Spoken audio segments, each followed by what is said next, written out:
नमस्कार विद्यार्थियों, मैं योगेंद्र सिंह सांकला, सहायक आचार्य हिंदी, गवर्नमेंट बांगड़ कॉलेज पाली।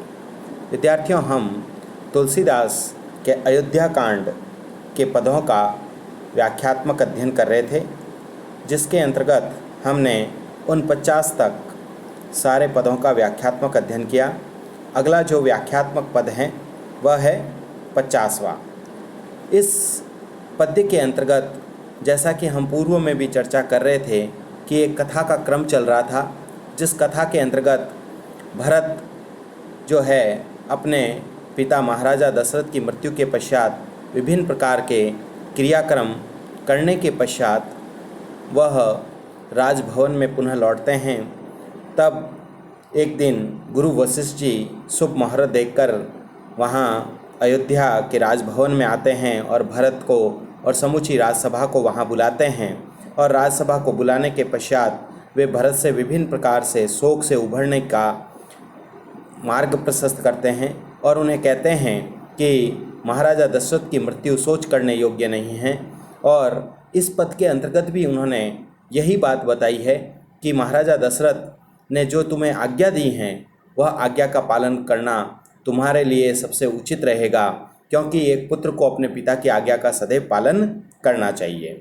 तो इस प्रकार से यहाँ पर दर्शाया गया है। तो हम देखते हैं, सब प्रकार भूपति बड़ भागी, वादि विषादु करही ते ही लागी, यह सुनि सोचु परिहरु सिर धरि राजु निवासु करिहु, राय राजु पद तुम कहि दीना, पिता बचनु पुर चाही कीना, तजे राम जेहि बचन ही लागी, तुम परिहरि राम विहरागी, नृप ही बचन प्रिय नहीं प्रिय प्राणा, करहु तात पितु बचन पवाना, करहु शीस धरि भूप रजाई, हई तुम कह सब भांति भलाई, परशुराम पितु आज्ञा राखी, मातु मारी मातु लोक सब साखी, तने जजाति जोबनुदयु, पिता आज्ञा अग अजसुन भयउ, अनुचित उचित विचारु, तजहि पाली पितु बैन, ते भाजन सुख सूजस के, बसी अमरपति ऐन।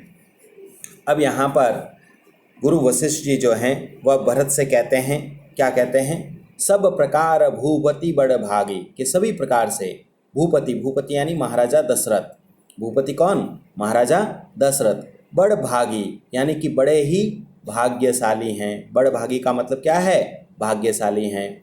महाराजा गुरु वशिष्ठ जी कहते हैं कि महाराजा जो दशरथ हैं वो बड़े ही भाग्यशाली हैं।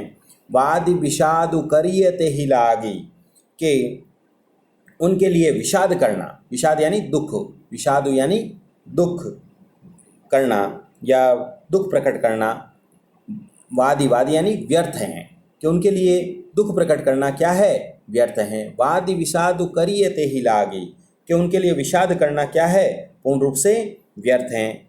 यह तुम यहु सुनी समुझी सोच परिहरु, कि यह तुम सुनकर समझकर, सुनी यानी सुनकर, समुझी यानी समझकर, सोच परिहरु, और इस चिंता को तुम क्या है, त्याग दो, कि यह सुनकर समझकर और इस सोच को तुम क्या है, त्याग दो। सिर धरि राज जयशु कहू, और जो राजा ने तुम्हें सिर पर धारण करने की आज्ञा दी है उस राज्य को तुम धारण करो। तो यानी कि क्या कहा है, सिर धरि राज, के राज्य को सिर पर धारण करो। रायजसु कहू, रायजसु यानी राजा ने जो तुम्हें राज प्रदान किया है उसको तुम सिर पर धारण करो। फिर उसके पश्चात कहा है, राय राजपद तुम कहू दीना, कि राजा ने जो है राजा का जो पद है वह तुम्हें प्रदान किया है। पिता वचन फुर चाही कीना, कि पिता का वचन तुम्हें सत्य करना चाहिए। फुर यानी सत्य, फुर का अभिप्राय क्या है, सत्य, कि पिता का जो वचन है वह तुम्हें सत्य करना चाहिए। तजे राम जेहि वचन लागी, कि राम ने भी जो है पिता के वचनों का पालन करके ही उन्होंने राजमहलों को त्याग दिया। तुम परिहरु राम विरागी, और राम विरह की अग्नि में अपने शरीर को आहुति दे दी। और उन्होंने जो है, किन्होंने, महाराजा दशरथ ने, तनु परिहरे राम विरागी, और राम के विरह की आग में जल करके उन्होंने अपने शरीर का त्याग कर दिया। नृप ही बचन प्रिय नहीं प्रिय प्राणा, नृपहि, नृपहि यानी राजा। क्या कहा, राजा को अपने वचन बहुत प्रिय थे। नृपहि वचन प्रिय, कि राजा को अपने वचन बहुत प्रिय थे। नहीं प्रिय प्राणा, उन्हें अपने प्राण प्रिय नहीं थे। प्राणा, प्राणा यानी प्राण प्रिय नहीं थे। करहु तात पितु वचन प्रमाणा, करहु तात पितु वचन प्रमाणा, कि इसीलिए हे पुत्र, तात, तात किसे कहा है, भरत को, कि इसलिए हे पुत्र भरत, पिता के वचनों को तुम सत्य प्रमाणित करो। प्रमाणा, प्रमाणा का मतलब क्या होता है, प्रमाणित करना, कि तुम उसको सत्य प्रमाणित करो। पिता के जो वचन हैं, हे पुत्र भरत, पिता के जो वचन हैं उन्हें तुम सत्य प्रमाणित करो। करहु शीस धरि भूप रजाई, करहु शीस धरि भूप रजाई, क्या कहा है, राजा की आज्ञा को तुम सिर चढ़ा करके पालन करो। शीस, शीस यानी सिर पर धारण करके, राजा की आज्ञा को तुम अपने सिर पर चढ़ा करके, रजाई यानी उसका पालन करो। हई तुम कह सब भांति भलाई, और इसी में ही, इससे ही तुम्हारी क्या होगी, यही, यही यानी ऐसा करने पर ही, सब भांति भलाई, इसी में तुम्हारी पूर्ण रूप से भलाई हो सकती हैं। पर सुपितु आज्ञा राखी, जिस प्रकार से परशुराम जी ने अपने पिता की क्या है, आज्ञा का पालन किया। और उन्होंने क्या आज्ञा का पालन किया, मारी मातु लोक सब साखी, उन्होंने पिता के कहे अनुसार अपनी माता को मार करके मार डाला था। तो उन्होंने अपने पिता की आज्ञा का पालन किया, और इसका सभी लोग क्या है, साक्षी हैं। पूर्ण रूप से सभी लोग इस बात को जानते हैं। तन्य जज जज तिह जोबनुदयो, इसी प्रकार के से राजा ययाति के जो पुत्र थे, तन्य, तन्य का मतलब है पुत्र, कि राजा ययाति के जो पुत्र ने पिता को, अपने पिता को क्या है, पितु आज्ञा यानी अपने पिता की आज्ञा को मान करके उन्होंने अपनी जोबनु, जोबनु यानी यौवनावस्था अपने पिता को प्रदान कर दी थी। और उन्होंने क्या किया, पितु आज्ञा अग अजशुन भयो, कि पिता की आज्ञा का पालन कर उन्हें पाप और अपयश नहीं मिलता, कि जो व्यक्ति अपने पिता की आज्ञा का पालन करता है उसे पाप और अपयश की प्राप्ति नहीं होती है।